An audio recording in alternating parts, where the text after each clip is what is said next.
Let's move on to the NBA. We had a big trade on Friday night. I think it caught all of us off guard with the Minnesota Timberwolves trading Karl-Anthony Towns to the New York Knicks in exchange for Julius Randle, a first-round pick, and Donte DiVincenzo. I will start with you, EJ. Listen, the East is, I feel like it's been Boston's to lose. Certainly last year it was rolling through the playoffs, and this year, to a certain degree, it's felt that way. Start with you. Are the Knicks on the same level now as the New York Knicks? Are the Knicks on the same level as the Boston Celtics? As a Boston Celtics fan, I am going to emphatically say no. But I do think that they have improved their team. I think that Randle is injury prone. We know that getting Cat as a 3-level scorer from the mid, from the 3, inside, obviously, it adds a different dynamic to that team, pairing him with Jalen Brunson and some of the other pieces they have there. But losing DiVincenzo is a sneaky problem for that team moving forward. You lose one of your shooters. You lose a guy that's been really solid on defense, actually, for you in the past. I don't think that they're on the Boston Celtics level. Just, frankly, I just think that my team's better. But I think that they did improve but giving away Randle and picking up Cat, who seriously is one of the best second options in the league, in my opinion. Didn't quite come up for the Timberwolves as much as they wanted him to in that playoff run down the stretch. But, man, he can make some big buckets whenever your primary scorer isn't getting it going. And I like the acquisition, truthfully. Yeah, listen, I agree. It makes him better. And like you said, you have a guy in, we know Jalen Brunson, we know that how he went on the tear last year in the playoffs. And I do agree that the DiVincenzo loss is at least substantial. I thought last year, obviously with the injuries just across the board, but to Julius Randle and to a certain degree, obviously to OG Anunoby early in that second round series against the Pacers, Brunson was their best player. I feel like DiVincenzo, from a consistency basis, was probably their second best player. Obviously he hit the big shot to beat the Sixers in that game too in the first round, and what a great series that was. So the DiVincenzo loss does hurt, and I think it makes some fair points across the board. To you, Paris, does the Knicks trading for Karl-Anthony Towns, does that put them on the same level as the world champion Boston Celtics? So coming from a Pacers fan, being an Indy, and having to face the New York Knicks, I'm going to say definitely not. Now, the Knicks do have a good team, but I think losing Donte is going to be a big piece. I love Cat. I love Cat as a player. I think that's a great piece for the Knicks. And getting rid of Julius Randle, I think that was the best move because their team honestly played way better after he got injured than when he was on the team. So I understand losing that piece.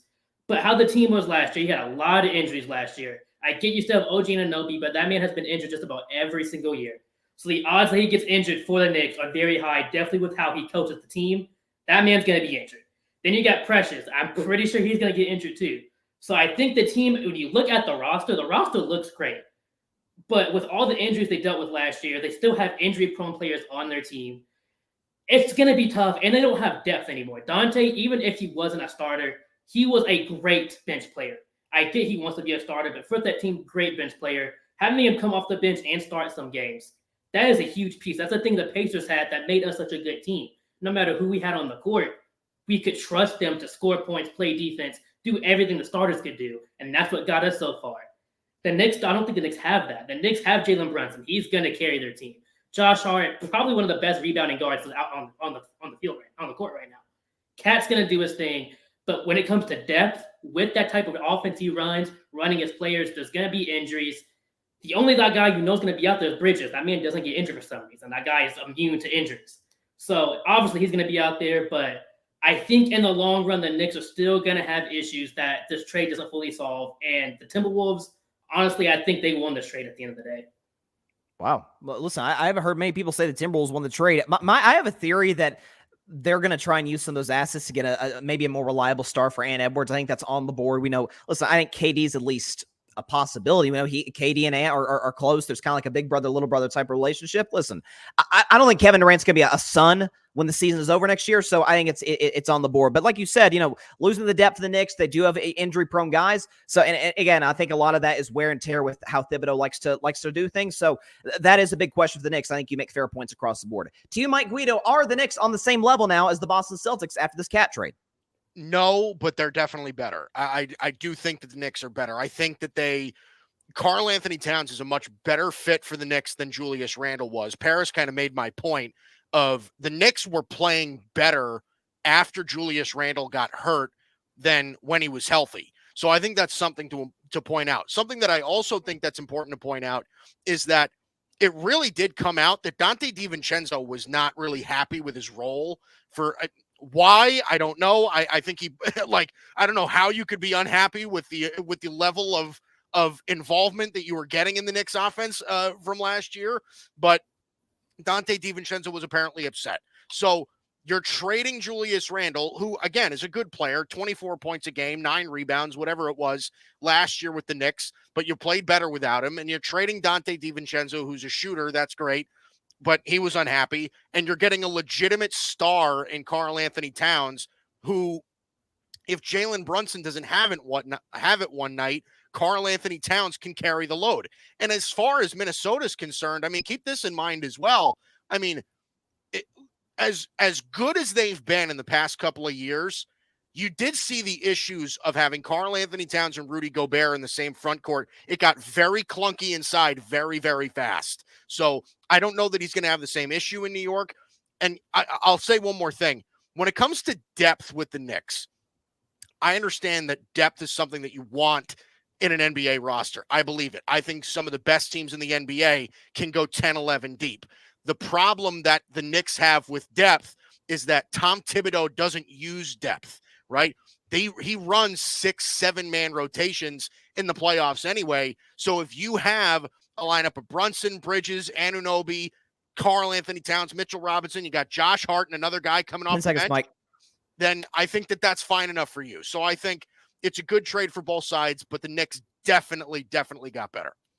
Yeah, they did. And like you said, the clunkiness, and listen, I never bought into Minnesota in terms of the fit between Cat and Rudy Gobert. Why Minnesota felt like it was best to move Cat than Rudy is unknown to me. That's the most easily exposable player defensively in the NBA, at least that's perceived that way. The fact that, I'm just going to say this right now, the fact that man's got 4 defensive player of the years and that Draymond Green and Anthony Davis combined have won is a crime, and the media should be shamed for. Okay, that listen, I'm telling the truth. He's not a good defender. He can block shots. Wemby can do that. I mean, come on, what are we talking about? Anyways, good points, Mike. Finally, to you, Tim. You're obviously, like EJ, a big-time Celtics fans. Are the Knicks on the same level as your beloved Celtics? Absolutely not. No. Here's the thing. First of all, Karl-Anthony Towns is a puss, and Jimmy Butler exposed him when they were playing together. All right. Butler beat Karl-Anthony Towns and Andrew Wiggins, as well as the other starters, with third stringers in practice.